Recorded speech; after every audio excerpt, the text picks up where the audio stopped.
आज मैं जो आपको कहानी सुनाऊंगा वह उस व्यक्ति की कहानी है जो बहुत धार्मिक था।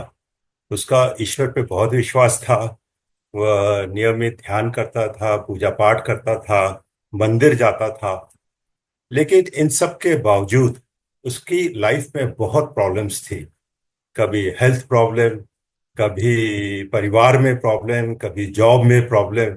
वो बहुत परेशान रहता था, कंप्लेन मोड में रहता था कि मैं इतना बड़ा भक्त हूँ ईश्वर का, ईश्वर मेरा प्रॉब्लम्स को सॉल्व क्यों नहीं करते।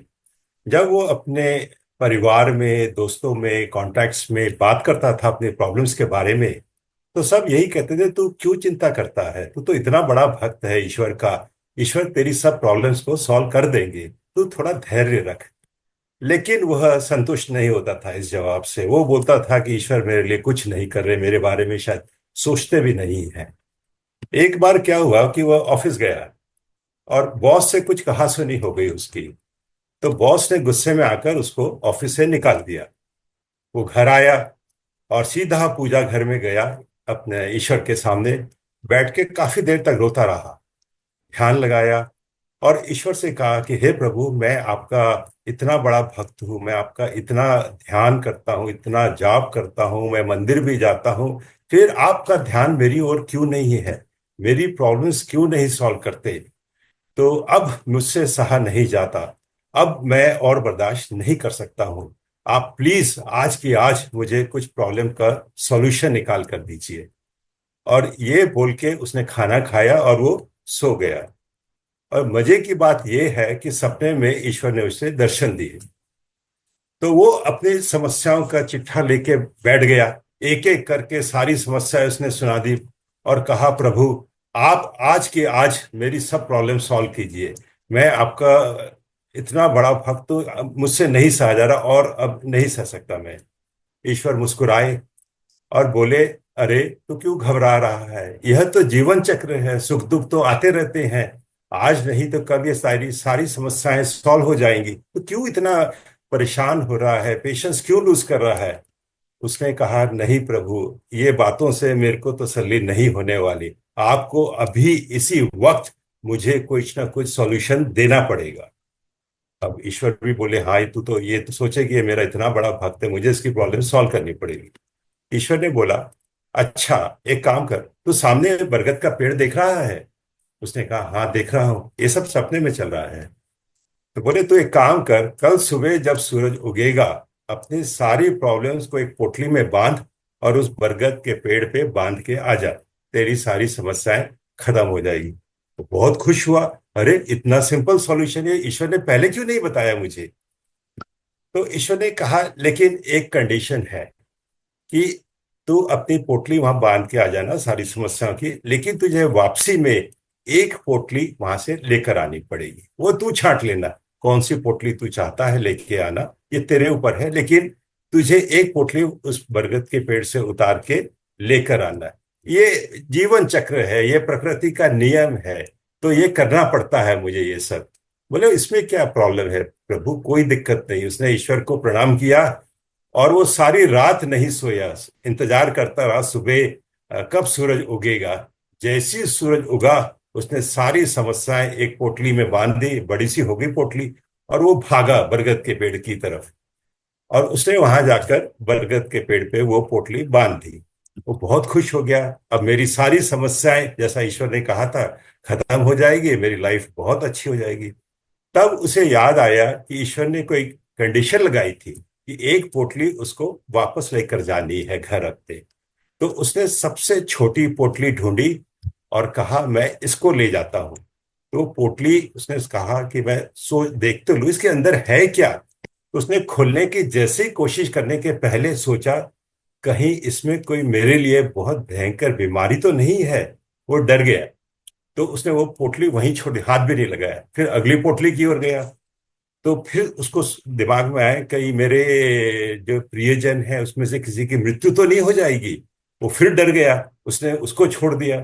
फिर तीसरी पोटली के पास गया, फिर उसके दिमाग में विचार आया, कहीं किसी मेरे प्रियजन को बहुत कोई भयंकर बीमारी तो नहीं लग जाएगी।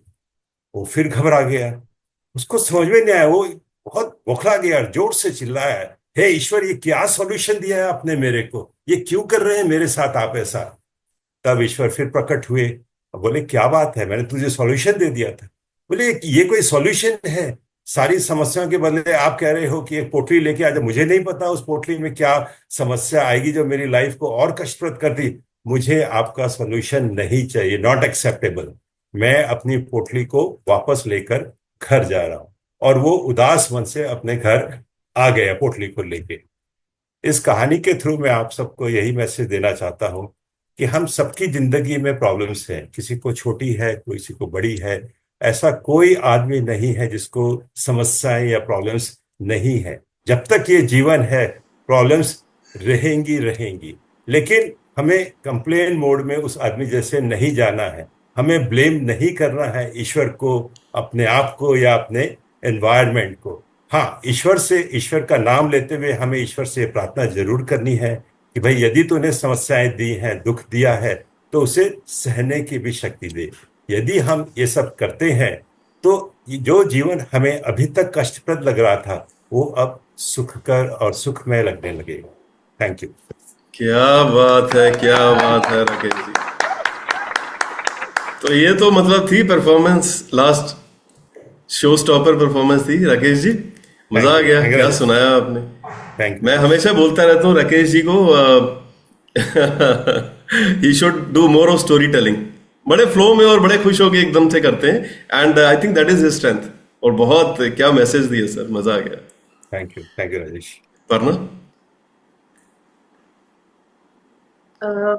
आई थिंक ये स्टोरी मैं पर्सनली बहुत रिलेट कर पाई हूँ, क्योंकि आई थिंक सभी ने अपने लेवल पे रिलेट किया हुआ, क्योंकि ये बहुत बेसिक चीज है कि हम जो इंसान जो है, हम भगवान को तभी याद करते हैं जब हमें उनसे कुछ चाहिए होता है।